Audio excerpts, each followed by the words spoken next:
You are listening to SPN, the Sports Podcasting Network. وتكلم هناك لشوارزنيجر جول.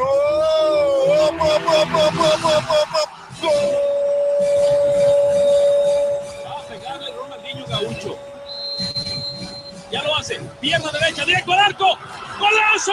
¡Golazo! ¡Golazo! ¡Golazo!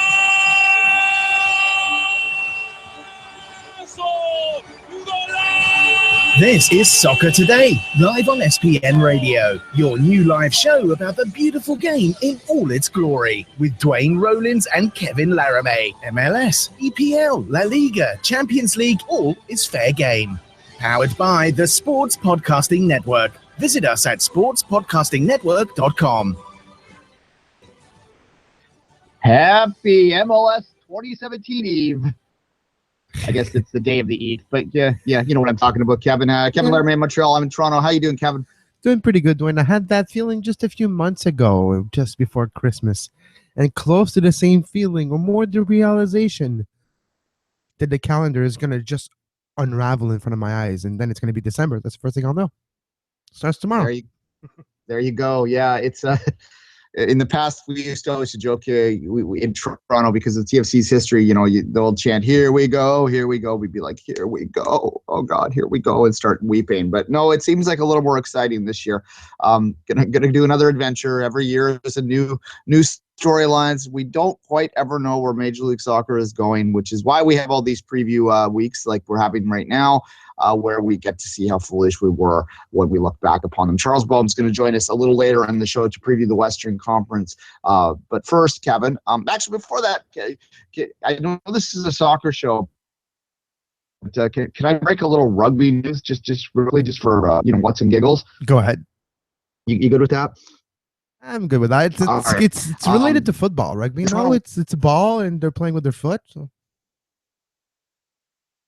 Yes, exactly. The Toronto Wolfpack, if you don't know, are going to be the first transatlantic professional sports team, and they debut their first league matches in London, England, on Saturday at 9:30 in the morning, local time here in Toronto. I'm very excited about the Wolfpack. I have season tickets. I'm going to go with a friend of mine, and we're going to have a blast watching some rugby. It's fun to be on the ground floor or something again. We'll see how it goes. But last night I was just going to say, Duane, don't be surprised if you hear the coach of the Wolfpack or some members of Canada Rugby on the network. Last year, we had Cody Royal, the coach of the Wolfpack, on the show, and he talked about the international scene. But it'll be interesting to see what he says next time he's on the show. Yeah. Anyway, so the streaming options. If you want to watch the Wolfpack on Saturday morning, I learned last night that first off, they announced yesterday that their TV contract is with a channel called Game TV, which is that weird channel that shows old game shows. Anyway, that's a little odd, but nonetheless, CBC.ca will have the game on Saturday morning, and that hasn't been announced yet. So that's a little breaking rugby news for you before we get going. But there was some breaking Canadian soccer news, which is more in our wheelhouse last night that we do need to talk about, and unfortunately involves a man losing his job. Tony Fonseca, the technical director of the CSA, I should say the former technical director of the CSA, there was that mutual parting of ways that happened yesterday. I don't know how mutual it would have been from Tony's perspective, although he may have fallen on his sword after the U20 results. Yeah. Historically bad Mexico U20 team. But Kevin, not that surprising. It's surprising in the sense that whenever the CSA makes a decision like this, because I have long enough memory to remember when the CSA would dither forever when it came to this, especially an old boy like Tony. That was going to be my reaction, Duane. Like, I'm surprised that it happened just after Canada's failure, the CONCACAF U20 qualifying process for the World Cup 2 weeks ago. Like, I'm surprised that it took this short. If you just go back to Benito Flores not too long ago, how many months did it take? A few months? And usually it's a big tractations and a lot of questionings. And this time around, like, you know what? Let's move forward. I wonder if this has anything to do with the certain new roles CSA has, Jason DeVos especially, with his role that it is implicated in the technical side. So I don't know if all those pieces are moving around, but I wouldn't be surprised to see a younger person take over that spot, but somebody that has a vision, a direction that's similar to where the Canadian Soccer Association wants to go. Yeah, look, and they're also obviously you mentioned Floro and the decision to move on from him. That was actually fairly quickly in CSA terms, but yes, a little longer than this. What surprised? not the next day. Like Mexico is the next day, United States is the next week, Canada is the next year usually. Yeah, well, yeah, exactly. Well, you look back to the Dale Mitchell firing, which should have happened in the middle of the tournament, but instead he got promoted. But at any rate, that's old water under the bridge now. Look. The blunt reality, and I talked to a few people yesterday, but the blunt reality is this is a performance-based industry, and Canada's performance was falling behind the rest of CONCACAF in the youth levels, and that 5-0 loss to Mexico, an historically bad Mexico team.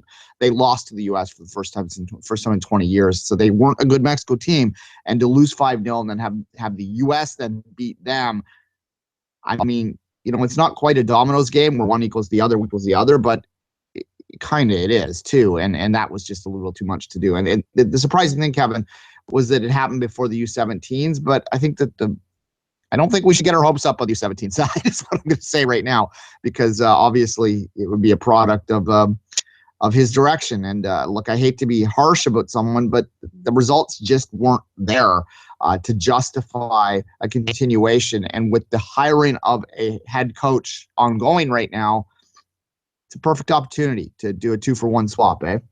Clean slate, and do clean sweep or a clean slate, depending on which expression you want to use.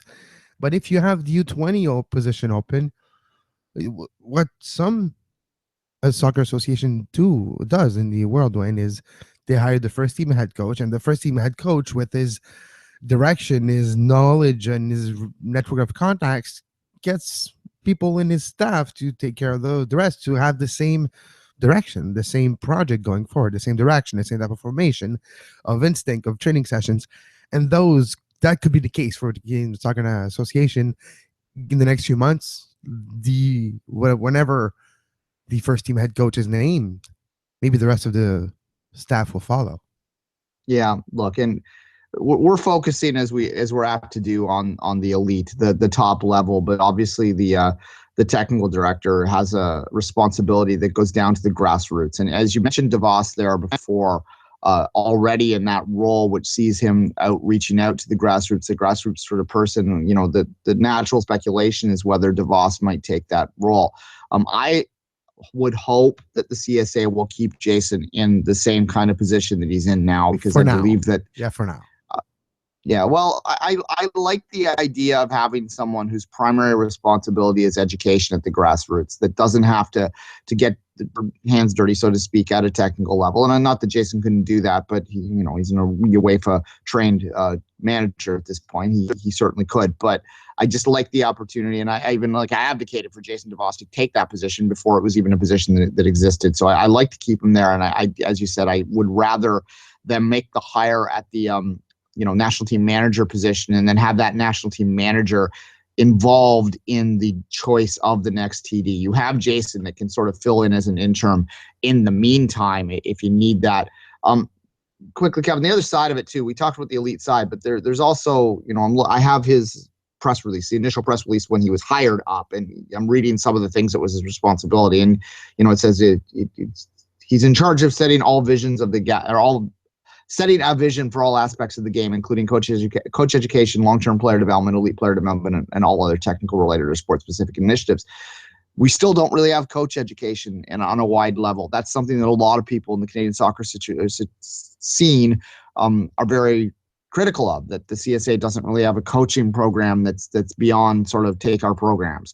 They don't have something that's out there trying to advocate and trying to develop and grow and find new coaches. That's not really out there. The LTBD, which is something that I think we've seen some success in pockets of the country, but there's been other areas that have been resistant, thus the DeVos position. You can't really call that a full success either on the rollout. We don't even have, BC just announced plans for D3 League, which was a core component to what the CSA's plan was 5-6 years ago, right? And we only have 3 provinces or 2 provinces up and running, and 3 provinces going to be up and running in a year. So that's, there's 10 provinces, right? So there are failings beyond just the fact that the U20s had their ass handed to them. But the U20s having their ass handed to them is, like when you have lung cancer, you start to cough, and the cough is the U20 result, right? you're saying that the roots, the reason for a result is years in the making, and not just decision on the pitch at the same day.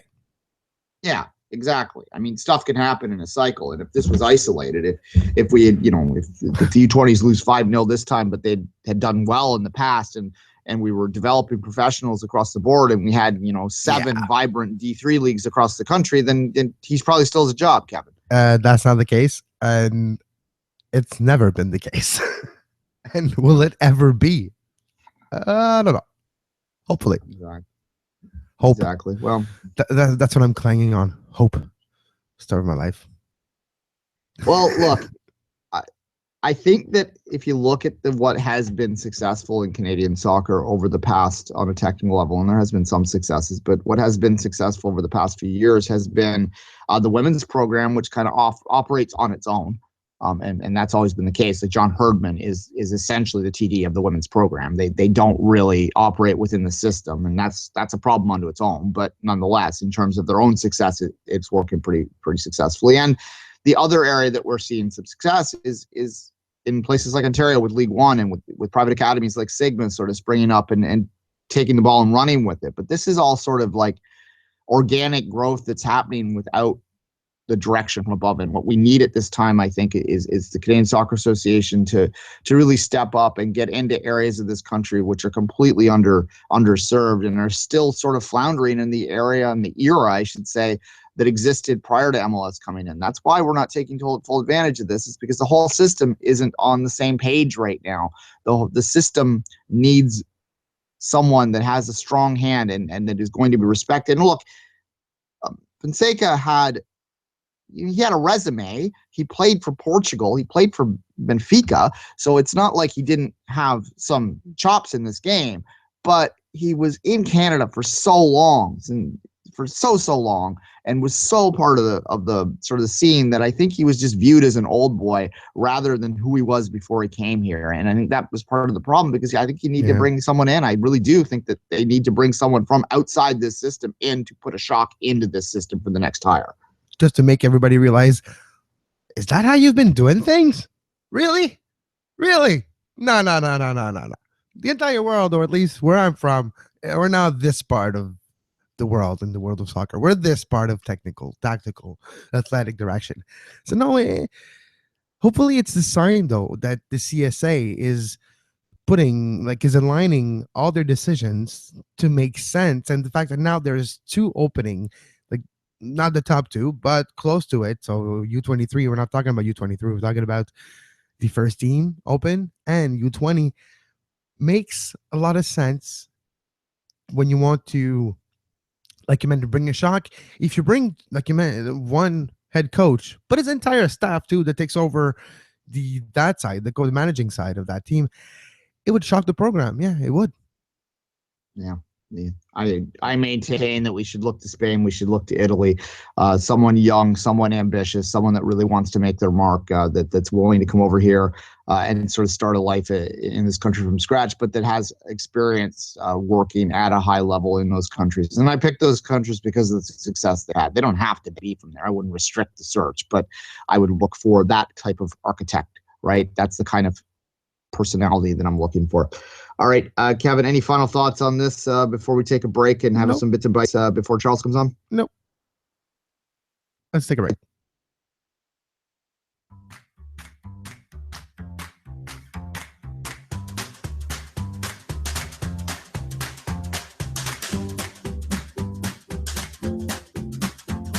You are listening to Soccer Today, live on SPN Radio.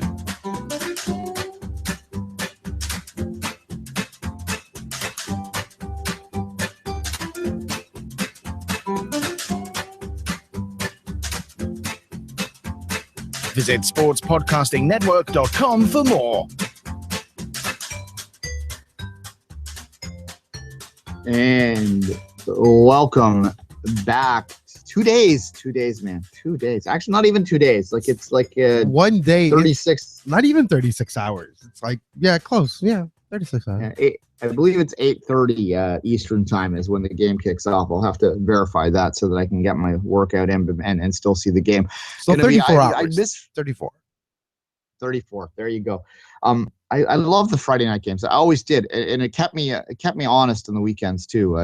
Sometimes I need external constraints on my life, so having an MLS game to watch on Friday was helpful to me from a health perspective last year. We'll leave that well enough alone.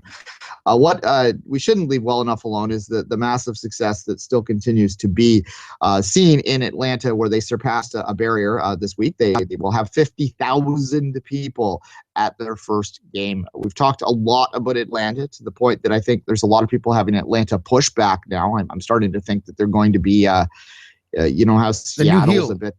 Yeah, exactly. They're the new heel, the new bad guy of the league. Yeah, because we're sick of listening about them. It's like they invented it. Atlanta invented Eastern soccer, I guess. Nonetheless, but 50,000 is something significant. I certainly will be looking to watch that game, probably on replay because of just the scheduling of it. Obviously, I'm going to focus on the Canadian teams this weekend and Minnesota on Friday, but it's going to be fun to watch. And I don't know. We'll see where we put them in our predictions on to tomorrow. Good God, we got to get our predictions together, Kevin. But good for them though. No, exactly. So for Atlanta, it's a big splash. It's not the first time. If we go back to Montreal, they had close to 60,000 at the Big O for their first game. Was it against the Crew? I was there. Was it against the Crew? No, it was Chicago. Was it not? It was against Chicago. And what was the TFC game what was the TFC game that had 60,000 or 50,000 out? There was like 3,000 traveling Toronto fans. I thought that was just like 2 years ago, Dwayne. That was just a regular game. No, there was another one. I'm pretty sure. We'll look it up. But anyway. The first game ever of Montreal Impact was against the Chicago Fire in 2012, March 3rd, 2012. And it was, I remember that Jason. Oh, I remember the game you're talking about. Yeah, Gardner, the big shot from like almost midfield, hitting the Tyson Gardner. Whatever the case may be, it's long time ago. He's not in the league anymore. But I remember like it was yesterday, and there's been a lot of great new teams coming in the league having great first attendance. Atlanta is going to be in that club.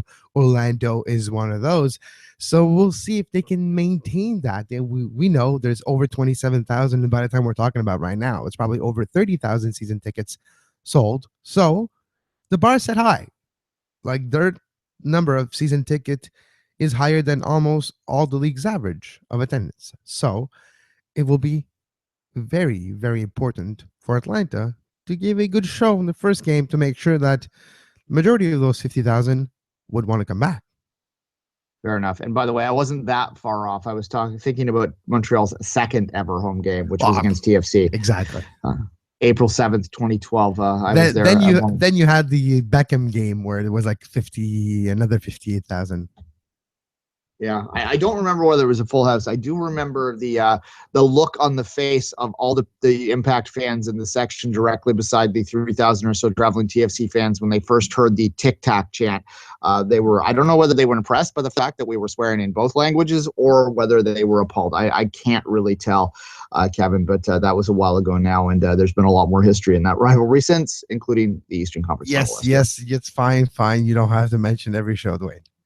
Okay, is that on the bingo card now? Duane mentions the Eastern Conference Final. Yeah. Seattle, 2016 MLS Convention.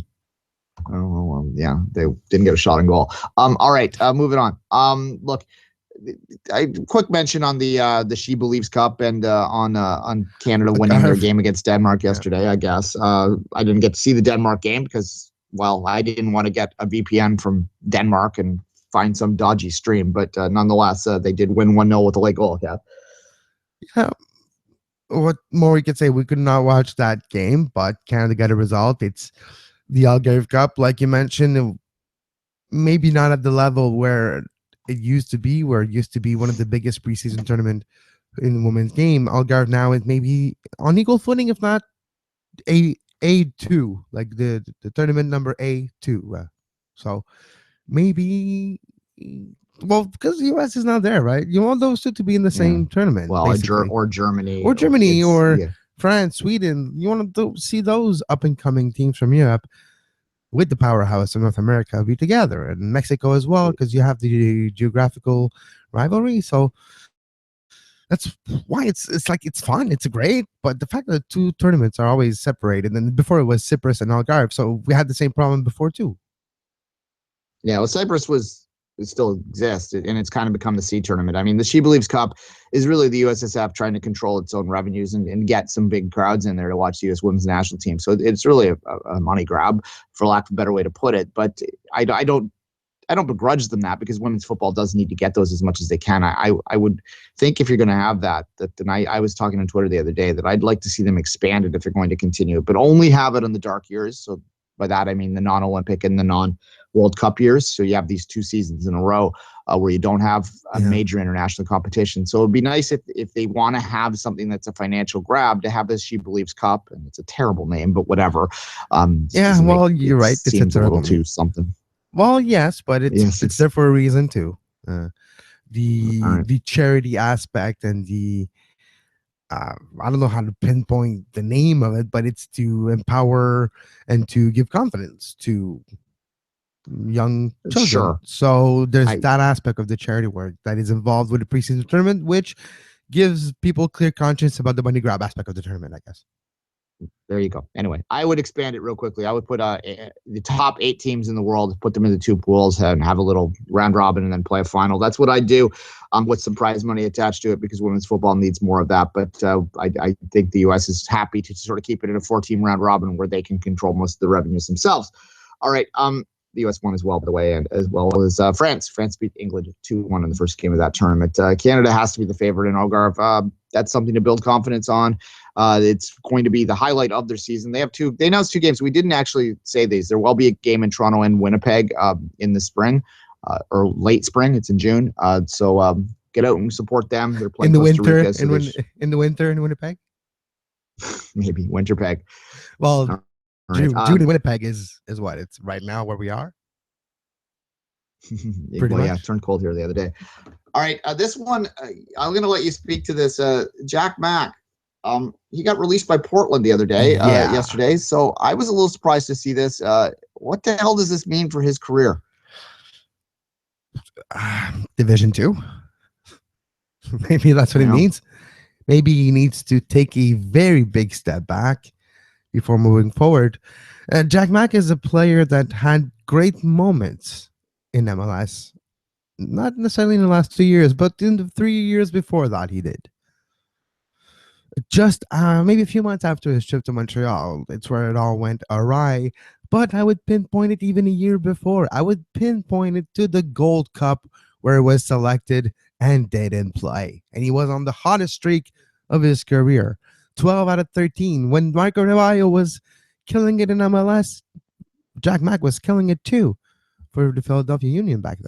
And I remember how people were talking about, oh, is he the striker? Is he the forward that's going to take the job of Wondolowski as a French third striker for the national team and eventually maybe push the other, like the Altidores and stuff? And that's a long time removed from. We're a long time removed from that time. And Jack Mack has slipped down to not even being called up since. And I think that moment where he played internationally and he was practicing, didn't get a playing minute, didn't get the scoring, and never got his scoring touch the way it used to be.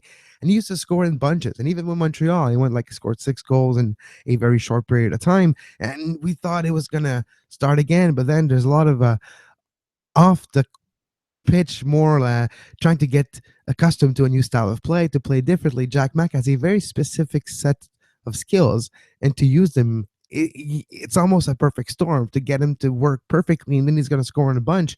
But that perfect storm hasn't appeared in about 4 years now. 2013 was when Jack Mack became Jack Mack.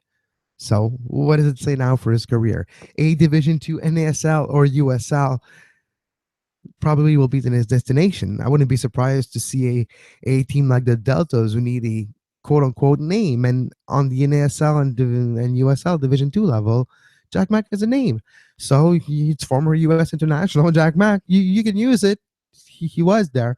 So you do have some marketability for him in the second division. So hopefully he finds a place to play, a gentleman that I've always appreciated to watch and to talk to. So hopefully Jagmac finds a place to continue to play pro soccer. But MLS last few stints he had was not a success at all. If he's willing to take a significant drop in his salary, I'm sure he can find more Major League Soccer opportunities. But that will be the issue right now, is whether a team's going to look at him and say, oh, well, this is a player that we're willing to spend six figures on, when he hasn't been very consistent recently. Look, he has to be considered. He's not the biggest bust. We can Freddie Adu. We can talk about the biggest bust out there that I can think of in North American soccer, but he's close to it. He had such high expectations when he came in. He's moved around so often. There has to be something there. And you mentioned that you enjoyed talking to him and watching him in training and things like that. But I wonder whether there's something behind the scenes that we're not seeing, something in the dressing room that's not quite there. And it's maybe wrong for me to speculate that, but when you move this much, it's like you got to.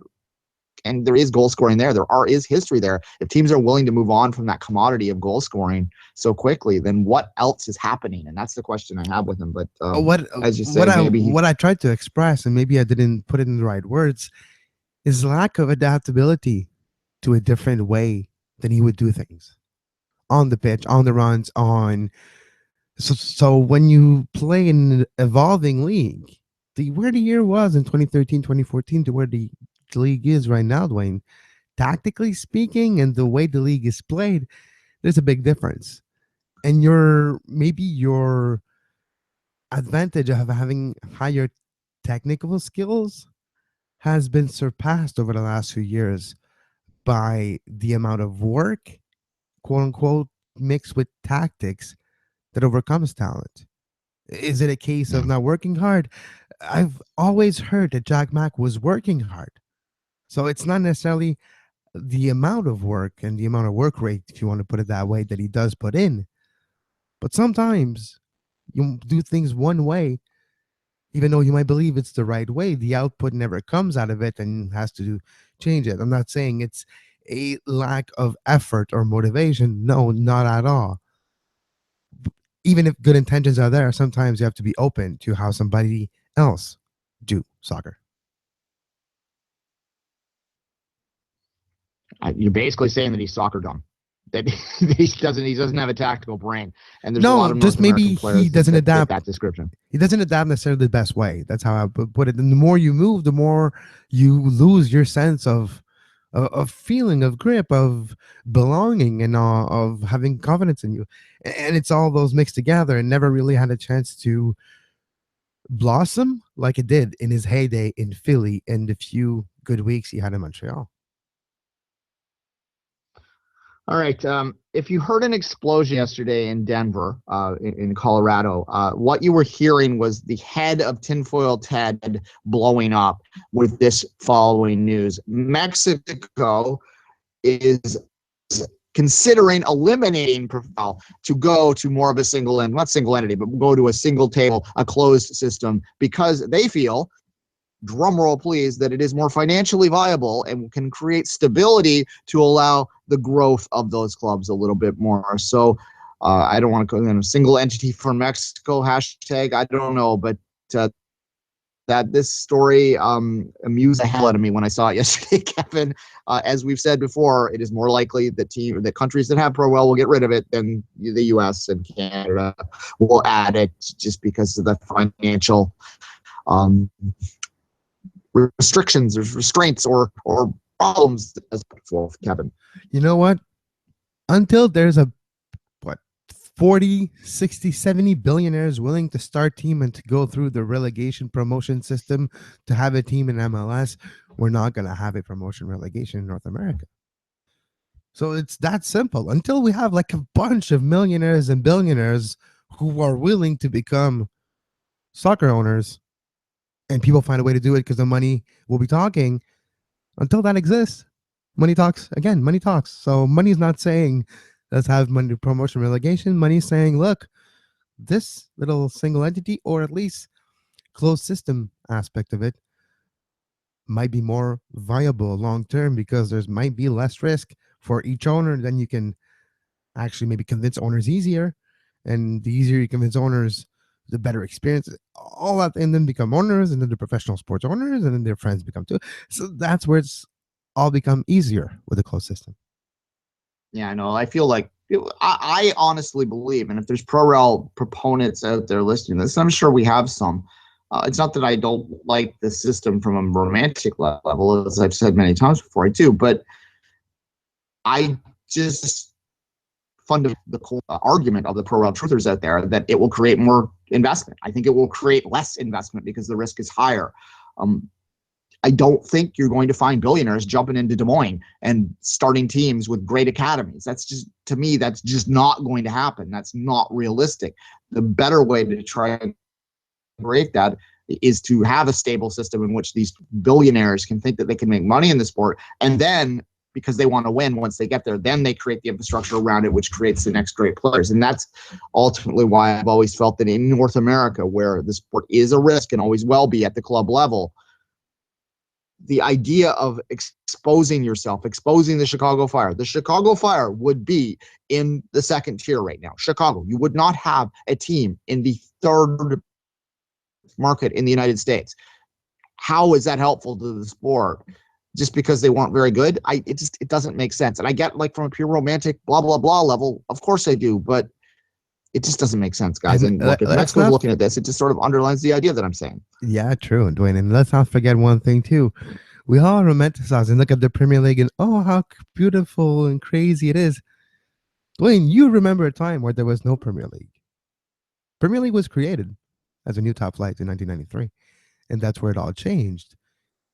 But before that, the top flight was a championship, right? And that's where, so you do have instances of even Division 1, they call it, yeah. Division 1, but even then, like even in places with promotion relegation, you do have aspects sometimes of creating a new top flight to give the big clubs of the old league a new chance to rise or something different. So it is a romanticized idea. And when we look at it, each aspect of promotion relegation in each different country is all different, and all for organic reason, where 120 years ago when it all started, they're all like someone equal footing, and it's all like from companies and stuff, and they found ways to, they all got together and found ways to create that eventually tier level. And over the years it fluctuates, it gets bigger or smaller, whatever the case may be, but it became like this organically. You cannot necessarily impose and create that system as a whole to start with. You need, like, it has to be grandfathered in sometime and stuff like that. So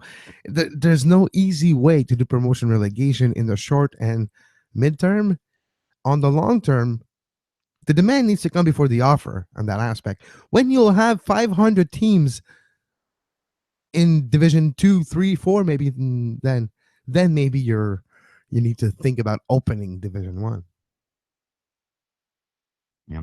Look, simply put, to go back to your Premier League point, what that did is it created a financial division between them. They were able to sort of go out and close ranks financially, which effectively closed that league. I mean, obviously, you're getting the bottom teams come in and out. You have those yo-yo teams that are there, and they can get a taste of it. But when they created the Premier League, it was 92, I think, by the way. But when they created the Premier League, it just essentially slammed the door on any big club ever truly dropping down again. Well, you can make an argument about Newcastle, but they're just probably incompetent. And they're coming back up. They're coming back up very soon. Like exactly. All right. Yeah. Immediately. Yeah. And we always kind of knew that was happening. Although Villa, they did go down, and they probably will stay down for a while. All right, let's take a break. We'll get Charles on the line. If it takes a couple minutes, we apologize, but we're going to get Charles on the line now and preview the Western Conference.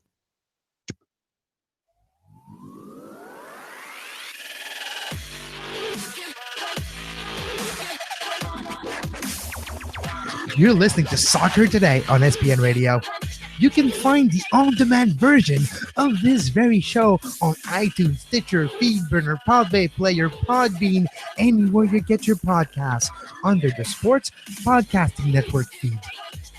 Subscribe to our YouTube page to make sure you never miss a live show talking about soccer today, the MLS postgame show, open lines after dark, 5 rings daily during the Olympics. Make sure you subscribe and give us a follow on Twitter at SportsPodNet, and like our Facebook page, facebook.com/Sports Podcasting Network. And it's with great pleasure that we are joined by Charles Boehm, soccer writer for U.S. Soccer Player and other great places, MLSsoccer.com. Charles, how you doing today? Doing great. How about you guys? We're pumped. Good. Yeah, only 2 days to go. Well, not even 34 hours. That's pretty exciting. Charles, what we're gonna do is we're gonna go through just sort of the teams in the Western Conference and sort of get your take on each of them. We did this with Paul Tenaro the other day, and through the Eastern Conference. So you're a Western expert now, I guess. I hope you're okay with being an expert. I'll just start with the surprise. I'm going to start with the surprise team of last year, the Colorado Rapids, and just sort of get your take on whether or not that was a mirage, whether they were doing that with mirrors, or whether they can replicate their success of last year. I don't think it was a mirage. I think they probably outpaced some of their statistical, trends and patterns and predictors to some extent. But I don't think they're going to. I don't think they're going to be a one-year wonder. But I do think things are going to be a lot tougher for them this season. And a lot of that is just sort of human nature and unavoidable. The word out of their preseason camp is that Mastroeni, their coach, who kind of set them up in a very conservative, tight, risk-averse system that made them, arguably the best defensive team ever in MLS regular season history. Made them very tough to beat. They were extremely good at home. They fell agonizingly short of the Supporters' Shield as a result. But I think now their challenge, what they said they want to do, is sort of build onto that with a little bit more attacking dynamism, get more numbers forward, be more sophisticated in terms of movement and patterns of play in the final third. That's the logical next step here. However, that inevitably that's going to come into conflict at some level with what they've done in the past, keeping numbers back, limiting chances, limiting opportunities for the opposition. So I think there's a little bit of a push-pull there. If they can get the balance right, I think they can do great things this year. But inevitably, when you have to evolve as a club or as a team, and with your mentality and your philosophy, you open yourself up to backsliding in the areas that they've been very good in. So I'm not sure, but I think I don't know if they're going to be at the top of the table, but they're certainly going to be in the playoff mix. All right. Other than Minnesota, there is no team in the league that more people are down on than the Houston Dynamo. What is it about this club that makes so many people think that they're destined for a wooden spoon battle? Well, it's a rebuilding year for them in conventional terms. They have a new manager. They have a lot of new faces. They are one of the oldest. I believe they might be the oldest roster in the league in terms of average age. But that in of itself, it's not that big a number, and it really reflects more the league-wide trend towards younger players, especially younger star players. I'm actually not that down on Houston. I'm a fan of what they've done. They have definitely they're going to be paying the price. They have been and may continue to pay the price for some sort of organizational lack of direction. They've sort of wandered from one idea to another under Owen Coyle. His interim replacement, Wade Barrett. I think with their current setup there, they've made a commitment to being an attacking-minded, Latino-oriented, vertical sort of team. I like that. I think it's the right thing to do for their team and for their market. I don't think they're going to be I don't expect them to win the wooden spoon. I'm not sure that they have what it takes to be in the postseason picture, but I think long-term, you have to like the direction they're going in. Staying in Dallas, Charles, FC Dallas, team that had great regular season success, U.S. Open Cup success, but in the playoff, it did not turn out to be their year last year. Is this year their year? Can they replicate the project that had a lot of homegrowns that let a few go this offseason, but can they replicate the regular season success this year? Well, it's an interesting situation for Dallas. I think actually that they're going to prioritize the league in terms of the long term or the sort of big picture priority is going to be the cup, not necessarily the shield. Last year they needed to win trophies, and they said that that winning the shield, winning the Open Cup were important for validating their model, the homegrown orientation, the youth of the team, the stylistic orientation of the team and the club. So they've got those trophies. Now the big one is MLS Cup. I think they've made moves this offseason with MLS Cup in mind. They're going to be a very good team, but I expect them to prioritize the playoffs over the regular season results, let's say, or even knockout tournaments. Aside from CONCACAF Champions League, which they're looking like they're in great shape to make a run this spring. There, having already reached the semifinals as of today. So I think the West is such a dogfight. I don't know if I'm ready to pick FC Dallas to win the Cup, but I think they're going to be right there in it. I expect it's going to be Dallas and Cascadia and maybe LA or another surprise that are kind of in the mix at the business end of the season. But I'm a well-established on record stand for what FCD does, and I think it's going to continue to work for them. A contender and champion of a few years ago, Sporting Kansas City are heading into this season with a sort of renewed confidence and an idea that they can be the underdog this year and make a run and a great surprise season. What is your thought on Sporting Kansas City for 2017? Yeah, and a very interesting situation there because for better or worse, say what you will about or feel what you will about Peter Vermees and some of the personalities and the sort of the way they play occasionally, it can be a little bit grinding, a little bit negative. But they have a philosophy, they have a structure, they have a way they want to play, and they acquire and develop personnel to fit it. This team is going to continue to be a high pressing 4-3-3 team. They'll play through teams when they can, but they'll go over, they'll go around as they need to, and they can make it ugly when they feel like that's what's required as well. I think the question is going to be for me is the engine room, whether it's Espinoza or whoever else. Do they have the quality in central midfield to routinely win the midfield battle and not just be able to destroy the flow of games, but control it, set the tempo. So interesting. It's a very good team, a team whose situation might look a lot different if they're in the Eastern Conference, but in the West, it's just such a dogfight for them. But I expect them to make a run, and I expect them to be a real contender in the Open Cup as well, because they've always valued that tournament. Charles, why is no one talking about the LA Galaxy as favorites this year? They look as stacked as always to me, but yet maybe it's because Bruce Arida's not there. I don't know. Why are people not considering them amongst the top teams, or are they? I think there's a default tendency among a lot of us veteran observers to just assume they're always going to be in the mix, because they almost always are. What's interesting here is now that's a form of respect for the culture and the way the club is run, but now we have a little bit more of a litmus test at the moment, because with Bruce gone, there's always you would expect there to be a little bit of a drop or a little bit of a wobble when there's a new face in charge. But they've promoted from within. They've replaced both of his roles, GM and head coach, with internal promotions, and that's in one way that's the sign of a successful and healthy organization, right? But it's a very un-LA thing to do in terms of picking the dependable, sensible option rather than going out and splashing cash or turning heads with a big name.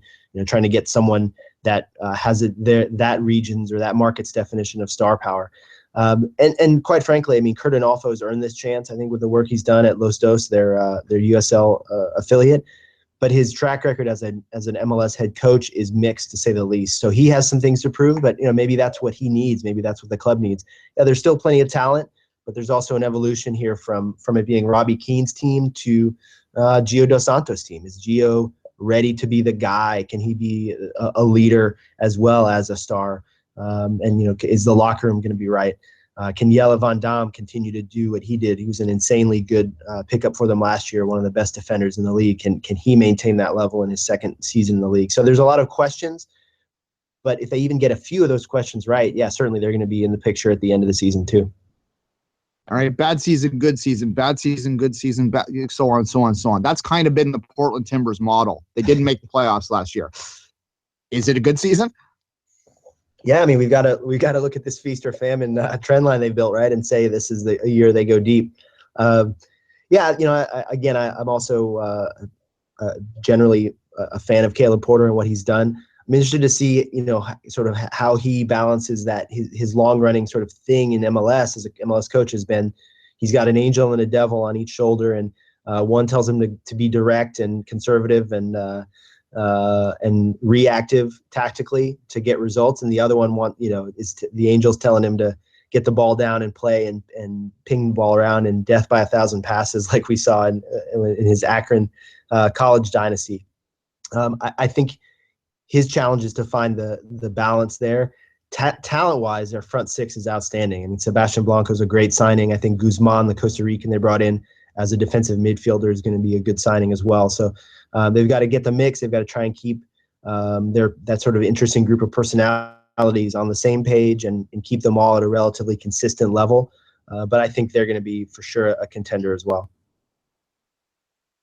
About Portland, and we cannot talk about Portland without talking about Seattle, but this time around they're defending MLS Cup champion. Famous championship hangover in the works, or will Seattle continue on their great run, Charles? That's interesting because the hangover concept may not necessarily have room for that strange trend line that they pulled together in the last year. Remember, this was arguably the worst team in the league in midsummer when they seemed to really quit on their coach and a really ugly loss in KC and led to Siggy Schmidt getting fired, the only coach they'd ever known in their MLS history. So I don't know. I don't know if the bell curve may keep climbing for them for a little while. I expect them to win the Supporter Shield or at least come very close. So much talent. Clint Dempsey is back in the fold. Lodero, Morris, and Dempsey were extremely good in the limited time they got to play together. I think we'll have to see if they can hold things down, if some of the aging legs in the back are going to continue to perform at a high level for them. But yeah, I think they're going to be one of the best teams in the regular season.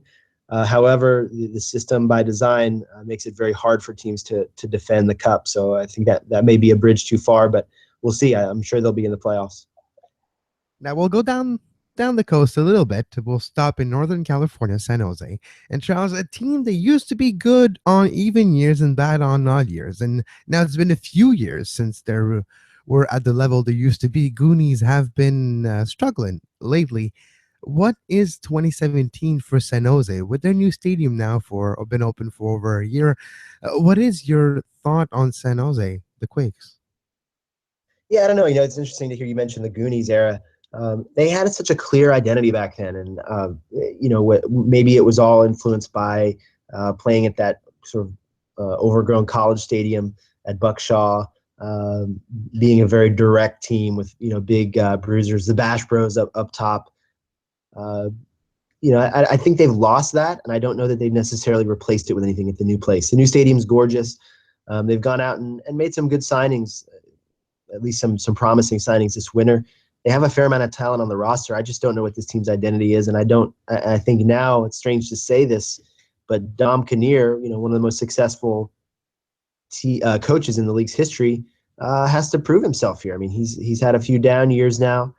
It's one thing to have down years. It's another thing to do it while your team is not necessarily that aesthetically enjoyable. And I think that's becoming a real problem for them in that very sophisticated, wealthy soccer market that they're in. It's not enough to be at or around the MLS mean. I think they've got to show who they are. They've got to impress people. They got to get people in the gates there at that stadium, not just because it's a nice new facility anymore. That's wearing off. They've got to play good soccer or winning soccer. And I don't know if it's going to come together for them this season. I have my doubts. You talk about teams with identity, and so it's a natural segue into one of the final two teams or three teams that we'll touch on. That, of course, being RSL, which had maybe the clearest identity of any MLS team that I can think of in the Jason Kreis years. It's been maybe a bit of a rethink since then. Where do you see RSL this year? Are they going to be able to find another identity? Are they going to be able to get back into that consistent playoff mode that they had for so many years? Yeah, so another team in an interesting sort of point in the transition process.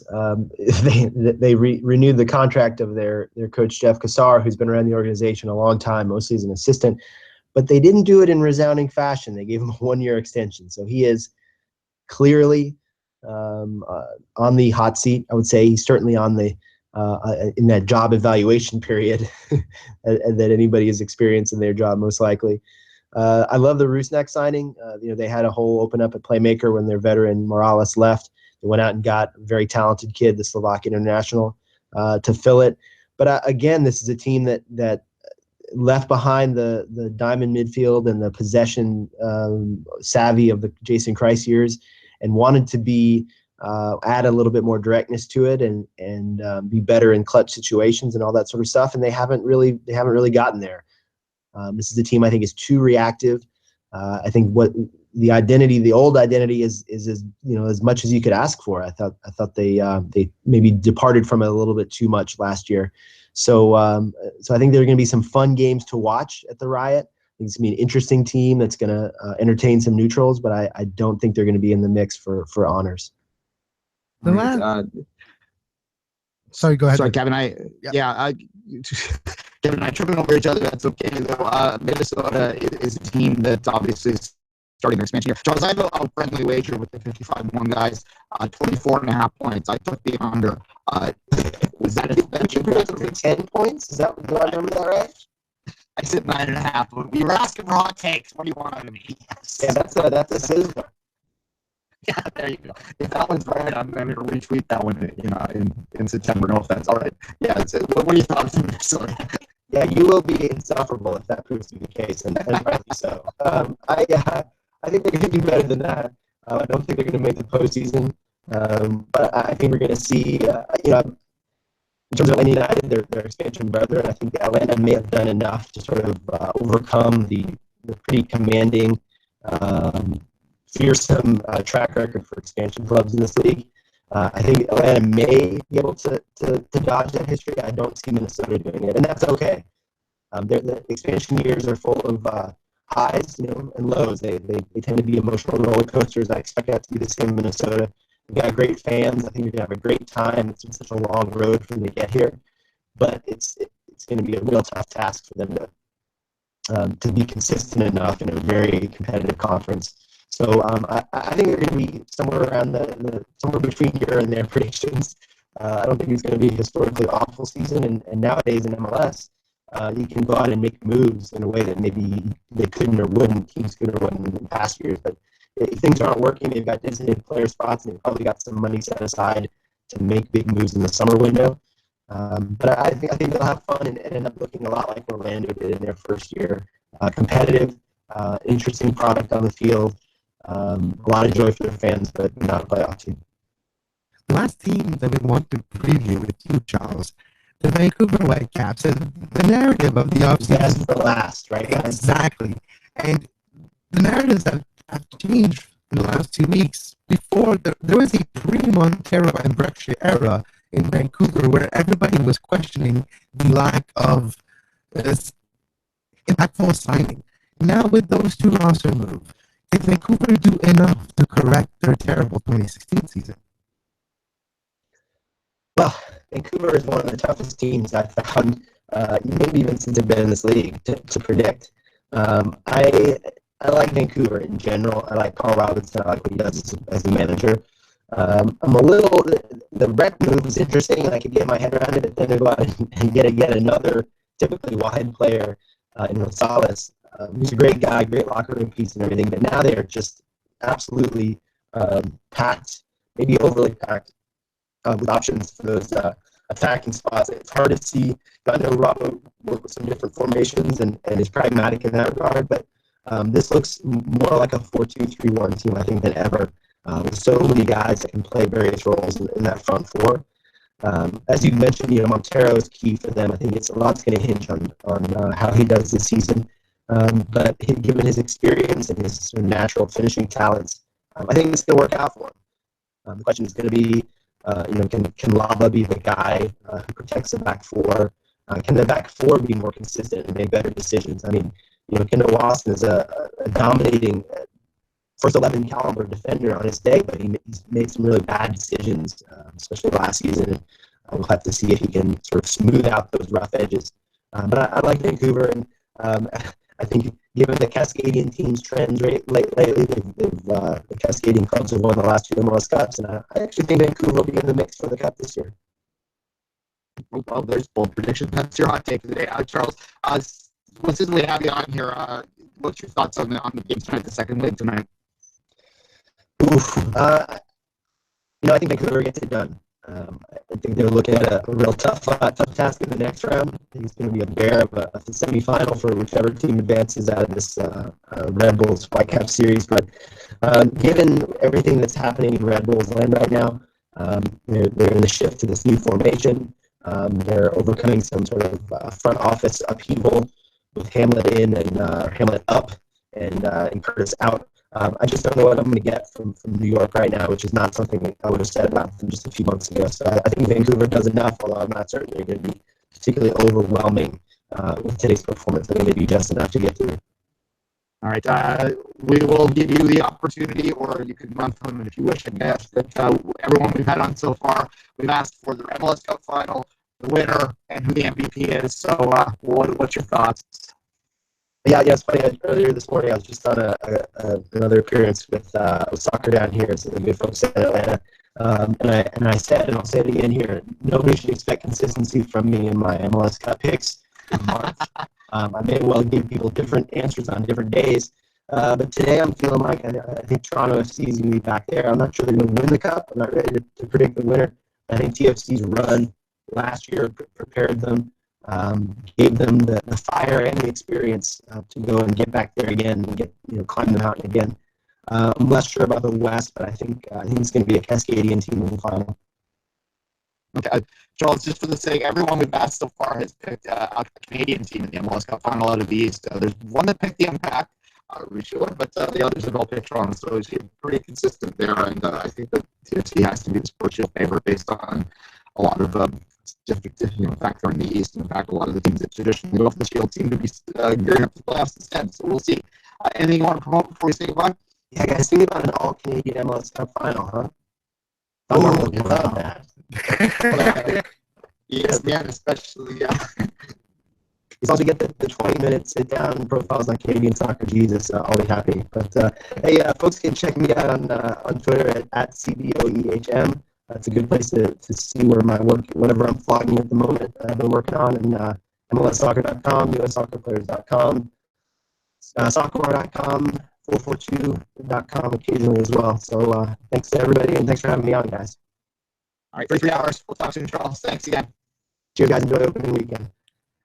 And until tomorrow, 10 a.m. for another edition of Soccer Today, you can mark on your calendar Sunday night the debut edition for 2017 of the MLS postgame show. Rundown of the score, what happened, the controversy, the highlights, the lowlights, and some opinion and maybe some hot takes. But until tomorrow, well, for Duane, I'm Kevin Laramee, and have a great soccer. You were listening to SPN, the Sports Podcasting Network. Visit us, sportspodcastingnetwork.com.